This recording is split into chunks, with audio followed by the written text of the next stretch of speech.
요한복음 14장 11절과 12절입니다.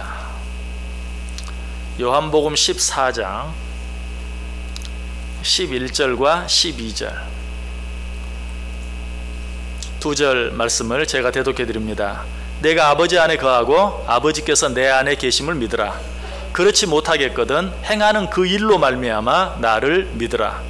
내가 진실로 진실로 너희에게 이르노니 나를 믿는 자는 내가 하는 일을 그도 할 것이요 또한 그보다 큰 일도 하리니 이는 내가 아버지께로 감이라. 아멘. 자, 우리 옆에 있는 분들 가면 인사합니다. 참 잘 오셨습니다. 큰 은혜 받으시기 바랍니다. 예, 여러분들 정말 잘 오셨습니다. 하나님의 큰 은혜가 여러분 모두에 임하시기를 주님의 이름으로 간절히 축원합니다. 우리 지난 시간에 12절에 있는 말씀, 나를 믿는 자는 내가 하는 일을 그도 할 것이요 또한 그보다 큰 일도 하리니, 이 말씀의 의미가 무엇인가 하는 것에 대해서 생각해 보았습니다. 내가 한 일을 저도 할 것이요 내가 한 일보다 더 큰 일도 할 것이다. 여기서 내가 한 일, 그 일이 어떤 일입니까? 물로 포도주를 만들고 병든 자를 고치시고 죽은 자를 살리시는 예수님이 행하신 여러 가지 많은 기적과 이적들을 말한다고 했습니까? 그렇지 않다고 그랬어요. 예수님께서 내가 한 일이라고 말씀하시는 이 일은 다른 일이 아니라 그런 여러 가지 많은 일들을 통하여 예수를 알지 못하는 자들로 예수를 믿게 하는 일, 그 일을 하였다. 그런 의미에서 내가 이 세상에 있는 동안 많은 자들로 하여금 믿게 하였는데, 나를 믿는 자는 내가 한 그 일보다 더 큰 일도 알게 될 것이다. 나는 유다 지방에서만 복음을 전했지만 나를 믿는 자들은 땅 끝까지 이르러 복음을 전하게 될 것이다. 나는 이 3년이라는 짧은 공생의 기간 동안에 정말 그렇게 많은 자들에게 복음을 전하지 못했고 그렇게 많은 자들을 돌아오게 하지 못했지만, 나를 믿는 자는 내가 한 그 일보다 더 큰 일, 더 많은 자들을 돌아오게 하는 그런 일도 할 수 있을 것이다 라는 그런 뜻이라고 그랬어요. 바로 이런 측면에서 예수님께서는 내가 한 일보다 더 큰 일을 너희가 할 수 있을 것이다 라고 우리에게 말씀하신 것이, 자, 그렇다면 여기에서 예수님께서 말씀하신 내가 한 일이 꼭 그 일뿐일까요? 믿지 않는 자들에게 복음을 전하여 그들로 하여금 믿게 하는 일, 이 일뿐일까요? 아니, 이 일과 더불어서 또 한 가지 아주 중요한 일이 있어요. 그 일이 어떤 일입니까? 그 일은 우리의 약함을 위하여 대신 고난당해 주시고 우리의 구원을 위하여 죽어주신 일이에요. 예수님이 하신 일 가운데 이보다 더 큰 일이 없어요. 우리의 모든 약함과 부족함을 위하여 고난당해 주시고 우리를 죄 가운데 구원하시기 위하여 죽어주신 일, 이것이 예수님께서 하신 일 가운데 가장 중요한 일이. 그래서 마태복음 20장 28절에 인자가 온 것은 섬김을 받으려 함이 아니요 도리어 섬기려 하고 자기 목숨을 많은 사람의 대속물로 주려 함이니라. 예수님께서 스스로 말씀하셨어요. 뿐만 아니라 사도 바울도 빌립보서 2장 5절 이하에서 너희 안에 이 마음을 품으라 곧 그리스도 예수의 마음이니 그는 근본 하나님의 본체시나 하나님과 동등됨을 취할 것으로 여기지 아니하시고 오히려 자기를 비워 종의 형체를 가지사 사람들과 같이 되셨고 사람의 모양으로 나타나사 자기를 낮추시고 죽기까지 복종하셨으니 곧 십자가에 죽으심이라. 예수님 이 땅에 오셔서 하신 가장 중요한 일이 무엇이라고요? 우리를 위해 고난당하시고 우리를 위해 죽어주신 일이다.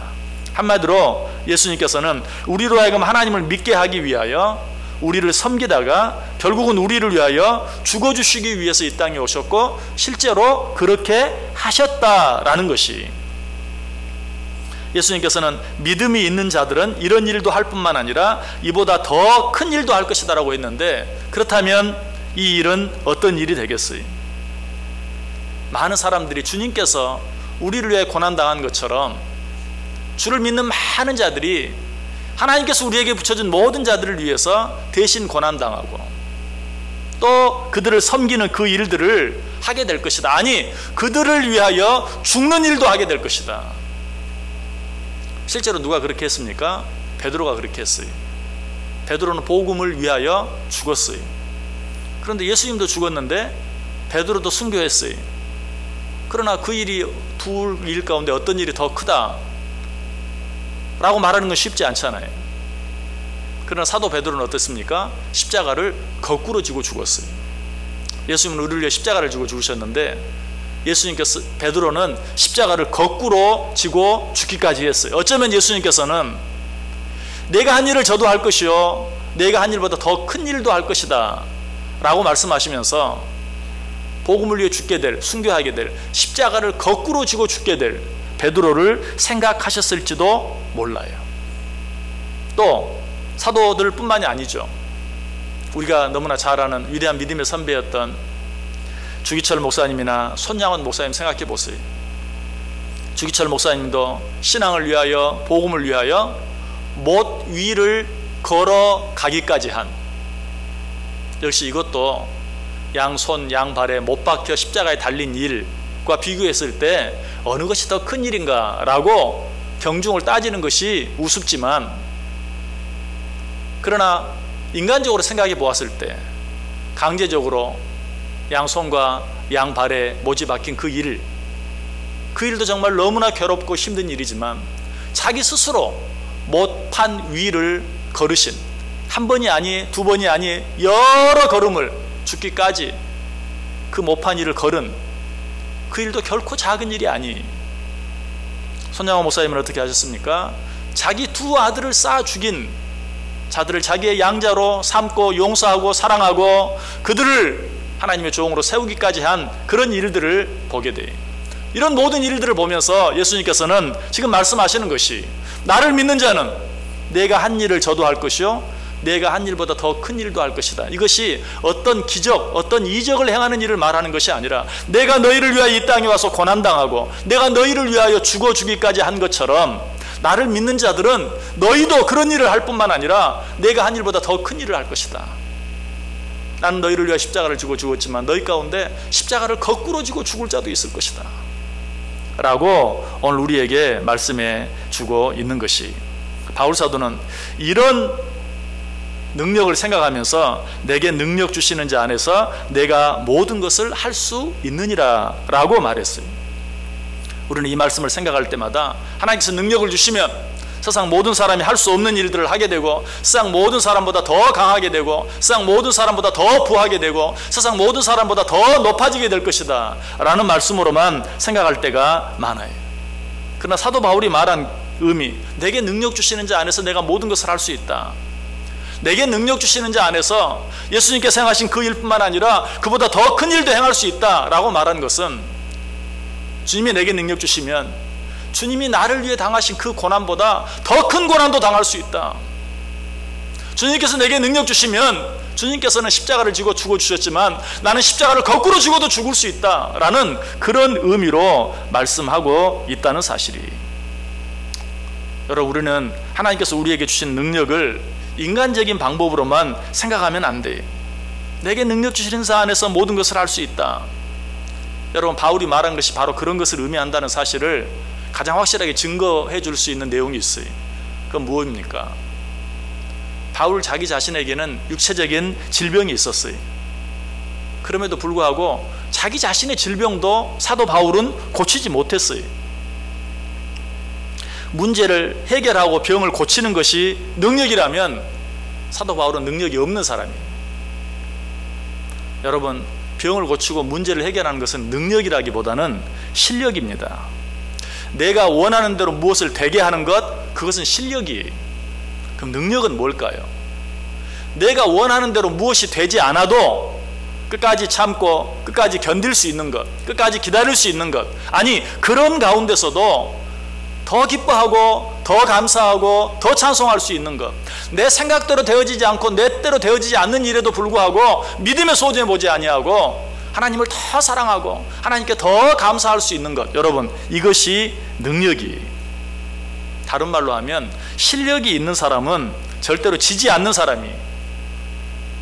하지만 능력이 있는 사람은 지는 것을 이기는 것으로 아는 사람이에요.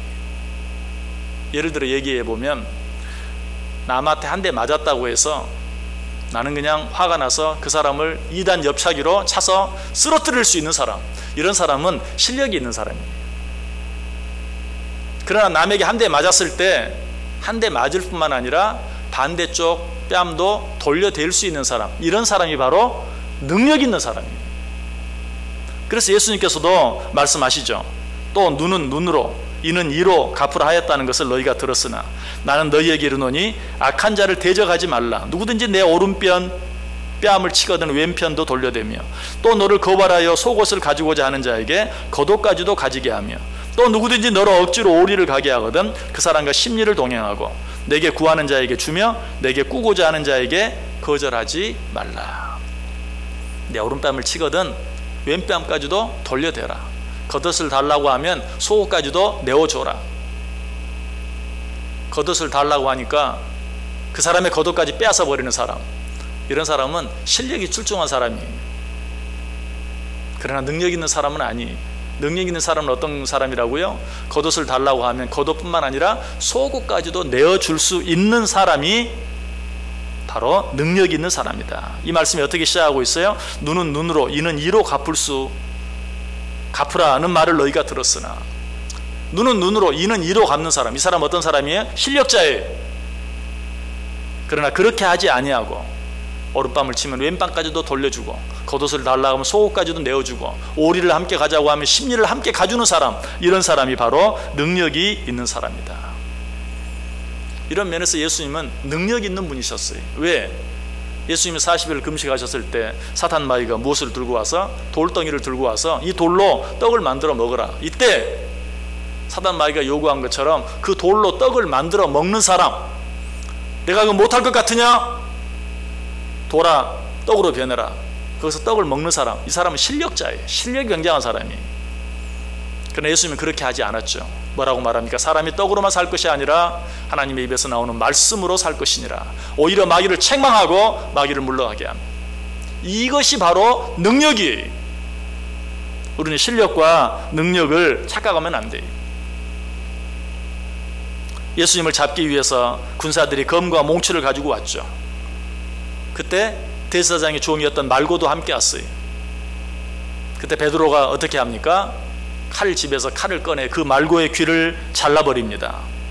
그런데 예수님께서 베드로가 잘라버린 그 말고의 귀를 다시 붙여주시면서 베드로에게 뭐라고 말해요? 칼을 칼집에 꽂아라. 칼을 사용하는 자는 칼로 망한다. 자, 여기에서 실력자는 누구입니까? 베드로예요. 예수님을 잡기 위해 정말 군대와 함께 온 그 말고의 귀를 칼로 쳐서 땅에 떨어뜨린 이 베드로야말로 실력자예요. 실력이 대단해요. 그러나 능력자는 누구입니까? 그러한 베드로를 꾸짖으면서 내 칼을 칼집에 넣어라. 자기를 잡기 위해서 왔는데, 자기를 잡아 죽이기 위해서 온 사람들인데, 그러면서도 칼집을 칼집에 꽂아라. 칼을 사용하는 자는 칼로 망한다 라고 오히려 자기를 위해 말고의 귀를 잘라버린 베드로를 꾸짖을 수 있는 사람, 이 사람이 바로 능력자라는 것이. 특별히 이때 예수님께서 뭐라고 말합니까? 너는 내가 내 아버지께 구하여 지금 12군단 더 되는 천사를 보내시게 할 수 없는 줄로 아느냐? 내가 만일 그렇게 하면 이런 일이 있으리라 한 성경이 어떻게 이루어지겠느냐? 예수님께서 말해, 지금 내가 이 일을 막기 위해서 12군단, 엄청난 군대를 동원해서 이 자들을 물리칠 수 있는 힘이 내게 없겠느냐? 우리 아버지께 없겠느냐? 있다. 능히 그렇게 할 수 있다. 그러나 그렇게 하면 내가 너희 죄를 대신하여 십자가에 달려 죽게 될 것이라고 예언한 성경의 예언이 어떻게 되겠느냐? 그 예언이 이루어지기 위해서는 내가 잡혀 죽어야 되지 않겠느냐? 라고 오히려 베드로를 말리는. 여러분, 이렇게 말할 수 있고 이렇게 할 수 있는 사람이 바로 능력자라는 것입니다. 우리는 실력과 능력을 혼동하면 되지 않아요. 우리는 실력자가 능력자라고 생각해요. 어떤 일을 물리적으로 해결할 수 있는 힘이 있는 것, 또 할 수 있다면 그 일들을 남들보다 더 빨리 해결할 수 있는 그런 어떤 힘이 있는 사람, 이런 사람을 능력자라고 말해요. 아니, 그 사람은 능력자가 아니라 실력자예요. 진정한 능력자는 할 수 있는 힘이 있어도 더 큰 뜻을 위해서, 더 큰 일을 위하여 참을 수 있고 기다릴 수 있는, 성경적으로 신앙적으로 말한다면 내가 지금 무엇을 할 수 있지만 하나님의 나라와 영광을 위하여 하지 않을 수 있는, 내가 지금 참지 아니할 수 있지만 하나님의 나라와 하나님의 영광을 위하여 더 참을 수 있는 것, 이것이 능력이라는 사실이, 우리가 이렇게 한국 교회를 보거나 또 세계 교회를 보거나 과거와 현재 사이에 큰 차이가 있다면 무엇일까? 이전 교회, 특별히 우리 한국 초대교회를 보면 실력은 없어도 능력이 있는 자들이 참 많았던 것 같아요. 목회자들도 그렇고 성도들도 그렇고 실력은 별로 없었어요. 부족했어요. 그러나 능력 있는 분들이 많았어요. 그런데 현대 교회는 어떠한가? 역시 목회자도 그렇고 성도들도 그렇고 실력은 좋은데 능력이 없는, 그것이 바로 현대 교회의 모습이 아닌가? 여러분 한번 여러분 자신을 생각해 보세요. 내가 어떤 크리스찬인가? 요즘 현대 크리스찬은요, 정말 예전 강단에서 설교하던 목사들보다도 성경에 대한 지식이 더 해박할지도 몰라요. 얼마나 자료들이 많은지, 내가 듣고 싶지 않아도 하나님의 말씀이 막 들려오는, 라디오만 틀어도 TV만 켜도 인터넷을 켜도 어디서든지 하나님의 마음을 접할 수 있고 들을 수 있는, 또 너무나 좋은 프로그램들이 많은 그런 가운데 신앙생활을 하다 보니까 우리의 귀가 너무 발달해서 정말 옛날 한국 초대교회 목사님들보다 더 실력이 있는 그런 성도들도 많아요. 그러나 과연 능력은 어떠한가? 내가 어떤 일들 앞에서 더 오래 참고 더 오래 기다리고 내가 할 수 있지만 하지 않고, 그런 능력이 내 안에 있는가 없는가 한번 생각해 보세요. 실력자와 능력자의 차이가 아직도 잘 이해가 안 되면 한 가지 이야기를 더 드려볼게요. 자, 믿음을 가진 두 가정이 있었어요. 그런데 이 두 가정에 아이가 하나씩 있었는데 공교롭게도 같은 날 같은 시간에 아프기 시작합니다. 두 가정 다 믿음을 가지고 있으니까 당연히 그 부모들이 기도하기 시작합니다. 하나님, 우리 아이의 병을 고쳐주옵소서. 근데 한 가정의 아이는 그 기도가 채 끝나기도 전에 열이 내리고 병이 나았어요. 그런데 다른 한 가정의 아이는 기도가 끝났는데도 나을 생각을 안 해요. 계속 더 아파요. 그래서 할 수 없이 병원까지 가고 병원에 가서 의사가 처방인 약을 먹고 주사 맞고, 그리고 나서도 한참 시간이 흐른 후에나 병이 나았어요. 자, 어떤 가정, 어떤 부모가 더 능력 있는 가정, 더 능력 있는 부모일까요? 물론 그것을 단적으로 말할 수는 없죠. 그러나 이렇게 한번 생각해 볼 수는 있어요. 기도를 했는데도 불구하고 낫지 않고 똑같이 앓다가 병원에 가서야 약을 먹고 의사의 치료를 받고 나은 그 부모, 그 가정이 더 능력 있는 가정, 능력 있는 부모일 가능성이 있어요. 제가 왜 이렇게 말씀드리는가? 목사로서 성도를 볼 때 그런 경우가 가끔 있어요.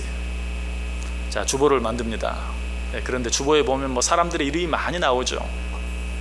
그런데 어떤 사람의 이름이 틀렸어요. 그 사람 이름이 김신중인데 잘못해가지고 임신중으로 쳤어요. 또 어떤 경우는 직분도 잘못 쓸 때가 있어요. 아무개 장로인데 아무개 집사라고 썼어요. 아무개 권사인데 아무개 집사라고 썼어요. 아무개 집사인데 아무개 성도라고 썼어요. 자, 큰일 났어요. 그런데 주보가 아직 인쇄되지 않았다면 당연히 고쳐서 다시 인쇄하면 되죠. 그런데 이미 인쇄가 다 돼버렸어요. 자, 이제 고민이 됩니다. 어떻게 해야 되나? 인쇄한 이 주보를 다 버리고 다시 인쇄할 것인가 하지 않을 것인가? 그때 생각을 합니다. 아, 이분은 뭐 김신중을 임신중으로 써도 괜찮아. 그냥 아이고 이거 미스프린트가 됐네요 라고 말하면 웃으면서 이해해 주실 거야. 그러면 그냥 내는 거고, 이분은 절대 안 돼. 이분은 이렇게 교회 안 나올 거야. 그러면 뭐 주보가 몇백 장이라도 다 버리고 다시 프린트해야 돼. 특별히 장로를 집사로, 권사를 집사로, 집사를 성도로, 직분을 잘못 썼다? 아유, 이분은 그냥 다 이해하실 거야 하면 그냥 내는 거고, 이분은 절대 이해가 안 돼. 그러면 다시 인쇄해야 돼. 여러분 어떤 분입니까?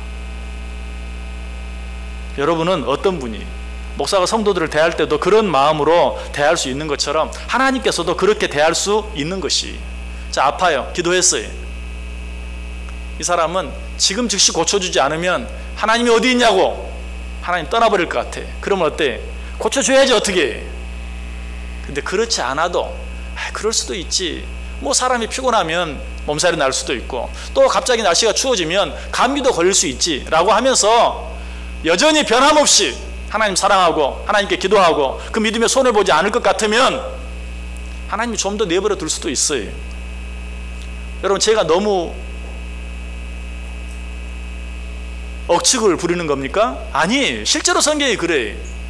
도마가 뭐라고 그랬어요? 나는 당신의 목자국난 손에 그리고 창자국난 옆구리에 내 손가락을 넣어보지 않고는 못 믿겠습니다. 그러니까 예수님이 어떻게 했어요? 그래, 넣어봐라. 넣어봐. 넣어보고 믿어라. 그리고 나서 뭐라고 덧붙입니까? 너는 보고서야 믿느냐? 보지 않고 믿는 자가 더 복되다. 자, 실제로 누구에게 그렇게 했습니까? 아까 말씀드렸죠. 사도 바울. 사도 바울이 육체의 가시로 인해 고통받아서 주여 병을 고쳐주옵소서. 고쳐줬습니까? 안 고쳐줬어요. 오히려 뭐라고 말합니까? 네 은혜가 네게 족하다. 야, 내가 너한테 그렇게 많은 은혜를 줬는데 뭘 또 내가 너에게 지금까지 준 것으로 족하다, 충분하다. 여러분, 그러니까 바울은 뭐라고 말했습니까? 나 이제 하나님 안 믿겠습니다. 나 그런 하나님 믿을 수 없습니다. 그랬습니까? 그러지 않아요. 오히려 하나님 앞에 감사하면서 내가 약할 그때 곧 강합니다 라고 하나님께 찬양하는 그런 모습을 보게 돼요. 고린도후서 12장 9절 10절에 나오죠. 나에게 이르시되 내 은혜가 내게 족하도다. 이는 내 능력이 약한 데서 온전하여짐이라 하신지라. 그러므로 도리어 크게 기뻐함으로 나의 여러 약한 것들에 대하여 자랑하리니 이는 그리스도의 능력이 내게 머물게 하려 함이라. 그러므로 내가 그리스도를 위하여 약한 것들과 능욕과 궁핍과 박해와 곤고를 기뻐하노니 이는 내가 약한 그때의 강함이니라. 맞습니다. 하나님이 내게 주신 은혜가 족합니다. 나는 이제 내 약한 것을 자랑하겠습니다. 이전 조금 전까지만 해도 어때요? 내가 지금 너무 약한 부분이 있어서 괴롭고 힘듭니다. 하나님 고쳐주세요. 그러나 하나님이 내 은혜가 내게 족하다라고 하니까 맞습니다. 내게 주신 은혜가 얼마나 더 큰데 내가 염치가 없어도 이만저만이지 하면서 오히려 이제는 내가 이 약한 것 하나님께 자랑하겠습니다. 내가 왜 이렇게 하는가? 그리스도의 능력이 내게 머물게 하기 위해서 라고 고백하고 있어요. 여러분, 이게 능력이에요. 물론 기도했을 때 하나님이 즉시 응답해 주시고 치료해 주시는 것, 그거 아무것도 아니다, 그런 말 아니에요. 정말 하나님이 오히려 내가 그 부족하고 약하고 괴롭고 힘든 것을 통해서 하나님께 영광 돌려드릴 수만 있다면 하나님께서는 안타깝지만 좀 더 두고 보시기도 해요. 누구를 그렇게 했어요? 주님께서 그렇게 사랑하시던 나사로를 그렇게 했잖아요. 나사로가 병들어 죽게 되었나이다. 예수님은 뭐라고 어떻게 했어요? 이틀이나 더 유하시다가 지금 나사로가 죽게 되었다고 하는데 아마 즉시 달려가지 아니하면 그 누이들 마르다와 마리아가 나 이제 예수님 믿지 않겠다라고 예수님 버리고 떠나가 버릴 사람들이었으면 아무리 더 큰 계획이 있다 할지라도 즉시 달려갔을 거예요. 그러나 예수님은 아셨어요. 그들이 그러지 아니할 것을. 그래서 그 일을 통하여 더 많은 사람들을 믿게 하는 도구로 사용하시기로 한 거예요. 결국 어때요? 나사로는 죽어버리기까지 했어요. 그로 인해서 마르다와 마리아는 엄청난 슬픔을 경험했어요. 그럼에도 불구하고 후에는 어때요? 그 일로 인하여 더 많은 사람들이 예수를 믿게 되는 일이 일어났어요. 하나님께서는 우리로 하여금 우리의 약한 것, 우리의 부족한 것, 우리의 아픔, 우리의 고통을 통해서 그런 일들의 도구로 사용하시길 원해요. 그런 줄 알고 그런 힘들고 어려운 일들이 있을 때도 여전히 감사하고 여전히 찬송하고 하나님 더 사랑하고 하나님 더 바라보는 것, 이것이 능력이에요. 그냥 기도 한번 하면 병 딱 낫는 거, 이게 능력이 아니에요. 그것은 굳이 표현한다면 실력이. 그러나 하나님은 실력이 있는 자를 원하지 않았어요. 능력이 있는 자를 원해요. 예수님께서 그런 삶을 사셨어요. 예수님께서 이 땅에 오셔서 어떤 일? 우리를 위해 대신 고난당하시는 일을 했어요. 우리를 위해 죽어주시는 일을 했어요. 그리고 우리에게 말해요. 나를 믿는 자는 내가 한 일을 저도 할 것이요, 아니 내가 한 일보다 더 큰 일도 할 것이다. 한 가지만 더 예로 들어볼까요? 기적과 이적이 현대에도 일어납니까? 일어나지 않습니까? 일어납니다. 틀림없이 있습니다. 그런데 그 일이 복음이 들어와서 100년이나 되어 믿는 자들이 많게 된 우리 한국교회에 더 많습니까? 이제 막 복음이 전파되게 된 선교지에 더 많습니까? 선교지에 더 많아. 이게 사실이. 이건 기독교 역사가 우리에게 가르쳐줘요. 왜? 그들은 보지 않으면 못 믿거든요. 보지 않으면 믿지 않아요. 그렇기 때문에 도마에게 보여주신 것처럼 지금도 선교사들이 손을 얹고 기도하면 병이 낫는 기적을 보여줘요. 그 일을 통하여 많은 사람들이 예수를 믿고 돌아오게 돼요. 그러나 이제 그 선교지가 더 복음화되어지고 더 믿는 자들이 많아지면 어때? 이전과 같은 그런 기적이 덜 일어날 수도 있어요. 왜? 주님의 마음이 이제 너희들 보고서야 믿는 믿음에서는 떠나라. 보지 않고도 믿는 믿음이 너희에게 있어야 된다. 나는 너희들이 잘하기를 원한다. 나는 너희들이 장성한 자들이 되기를 원한다. 다른 말로 무슨 말이에요? 너희들이 단순한 실력자가 아니라 능력자들이 되기를 원한다 라고 말씀하고 있는 것이, 여러분 자신의 믿음을 한번 확인해 보세요. 나는 어떤 믿음의 소유자인가? 단순히 실력자인가? 단순히 능력자인가? 오늘 본문 11절에 말하죠. 내가 아버지 안에 거하고 아버지께서 내 안에 계심을 믿으라. 사실은 이 말씀만 가지고 아멘 할 수 있어야 돼. 내가 아버지 안에 거하고 아버지께서 내 안에 계심을 믿으라. 그리고 나서 뭐라고 말합니까? 그렇지 못하겠거든. 난 안 믿어지는데요. 그렇지 못하겠거든 행하는 그 일로 말미암아 나를 믿으라. 정말 그렇게 무조건 믿을 수 없다면 그러면 내가 하는 일을 보고서라도 믿어라. 자, 여기에서 하나님께 정말 원하시는 것이 뭐예요? 하나님께 정말 원하시는 것은 그냥 하나님의 말씀을 듣고 믿는 것이, 하나님의 말씀이 살아있는 생명의 말씀이며 진리의 말씀인 줄 알고 그 말씀 앞에 무조건 아멘 할 수 있는 것, 이것을 하나님이 원해요. 그렇게 할 수 있는 사람이 능력자예요. 그러나 그렇게 할 수 없으면 내가 하는 일을 보고라도 믿어라. 이건 안타까운 말씀이죠. 여러분의 믿음은 어떤 믿음입니까? 여러분은 실력자입니까? 여러분은 능력자입니까? 혹시 주님께서 우리를 보고 너는 왜 보고서야 믿느냐? 보지 않고 믿는 자들이 더 복되다라고 책망받지는 않을지 우리 자신을 한번 돌아볼 수 있어야 돼요. 성경에 수많은 능력자들이 있었어요. 그 능력자들이 기록된 책이 바로 히브리서 11장이죠. 소위 믿음장. 거기에서 그들의 믿음을 뭐라고 말합니까? 어떤 이들은 더 좋은 부활을 얻고자 하여 심한 고문을 받되 구차히 풀려나기를 원하지 아니하였으며, 또 어떤 이들은 조롱과 채찍질 뿐 아니라 결박과 옥에 갇히는 시련도 받았으며, 돌로 치는 것과 톱으로 켜는 것과 시험과 칼로 죽임을 당하고 양과 염소의 가죽을 입고 유리하여 궁핍과 환난과 학대를 받았으니 이런 사람은 세상이 감당하지 못하느니라. 여러분, 실력이 있는 사람은 더 큰 실력이 있는 사람이 제압할 수 있어요. 싸워서 이길 수 있어요. 그러나 능력이 있는 사람은 세상이 감당할 수 없다. 그 능력이 뭐라고요?